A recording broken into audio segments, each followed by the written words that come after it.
The Russian Revolution, the Romanovs, Rasputin, and the birth of the Soviet Union. At the dawn of the 20th century, Russia stood as one of the largest empires on Earth, stretching across Europe and Asia.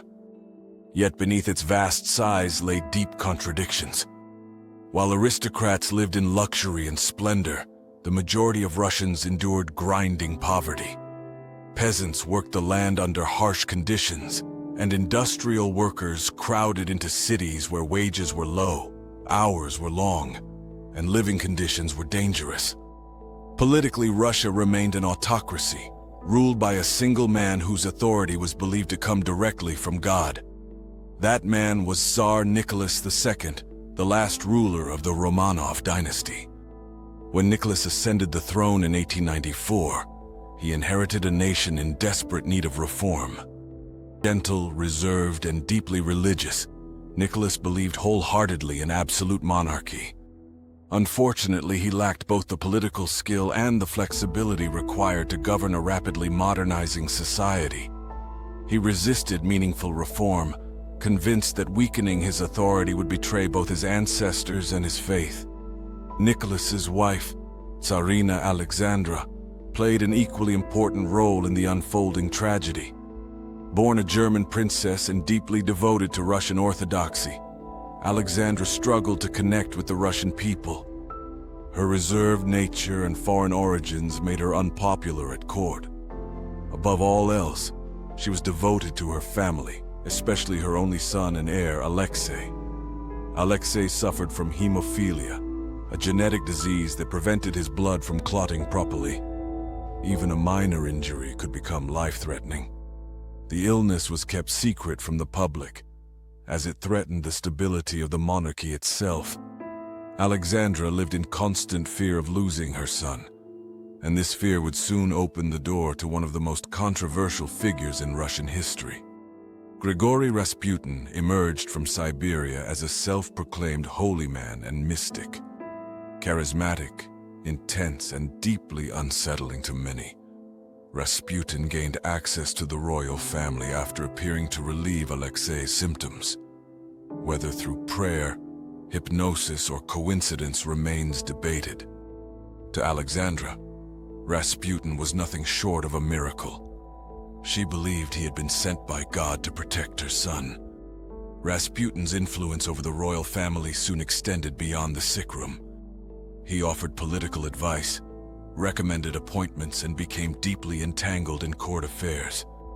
His behavior, marked by heavy drinking, scandal, and rumors of sexual misconduct, shocked the Russian elite. Newspapers portrayed him as a symbol of corruption and decay. For the public, Rasputin represented the moral collapse of the monarchy itself.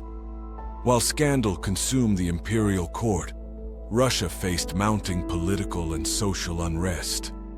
Defeat in the Russo-Japanese War of 1904 humiliated the nation and exposed the incompetence of the government. In January 1905, unarmed workers marched peacefully toward the Winter Palace to petition the Tsar for reforms. Imperial troops opened fire, killing and wounding hundreds. The massacre became known as Bloody Sunday and marked a turning point in Russian history. Public trust in the Tsar collapsed almost overnight. Strikes, protests, and uprisings spread across the empire. Nicholas responded by issuing limited reforms, including the creation of an elected parliament, the Duma. However, these reforms were largely symbolic. The Tsar retained the power to dissolve the Duma at will, and meaningful change remained elusive. Revolutionary ideas continued to spread among workers, peasants, and soldiers. In 1914, Russia entered the First World War, a decision that would prove catastrophic. Russian forces were poorly trained, poorly equipped, and poorly led. Millions of soldiers were killed, wounded, or captured. At home, the war devastated the economy. Food shortages became severe, inflation soared, and cities faced widespread hunger. Confidence in the government eroded further with each passing month. In 1915, Nicholas made a disastrous decision. He took personal command of the army at the front. This left Alexandra in charge of domestic affairs, where she relied heavily on Rasputin's guidance.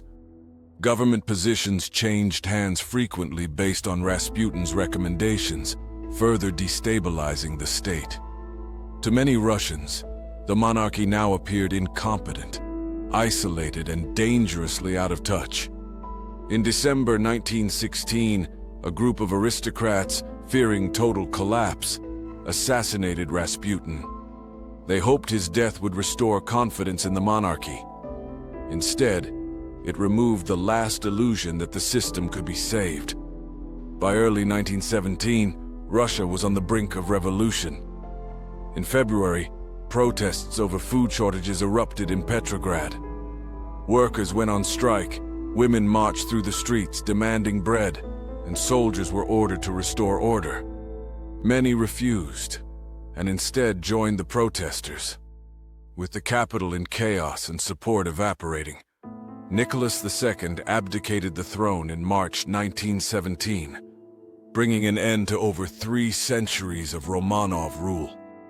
The royal family was placed under house arrest, first in comfort, then under increasingly harsh conditions.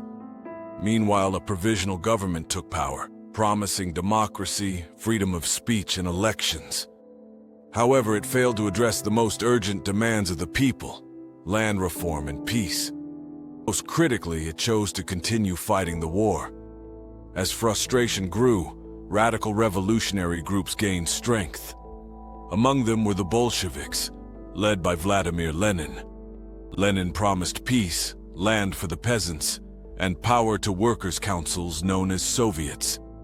His message resonated deeply with a population exhausted by war and hunger. In October 1917, the Bolsheviks launched a swift and coordinated uprising. Key government buildings were seized, and the provisional government was overthrown with minimal resistance. The Bolsheviks quickly moved to consolidate power, withdrawing Russia from the war and redistributing land. Russia soon descended into a brutal civil war between the Bolshevik Red Army and their opponents, known collectively as the Whites. Amid this chaos, the former Tsar and his family were seen as dangerous symbols. In July 1918, Nicholas II, Alexandra, their 5 children, and loyal servants were executed in Yekaterinburg. Their deaths extinguished any hope of restoring the monarchy. After years of violence, famine, and devastation, the Bolsheviks emerged victorious. In 1922, they formally established the Union of Soviet Socialist Republics, the Soviet Union. A new state was born from the ashes of empire, founded on revolutionary ideals that would shape global politics for decades. The story of the Russian Revolution is one of ambition and tragedy, faith and failure.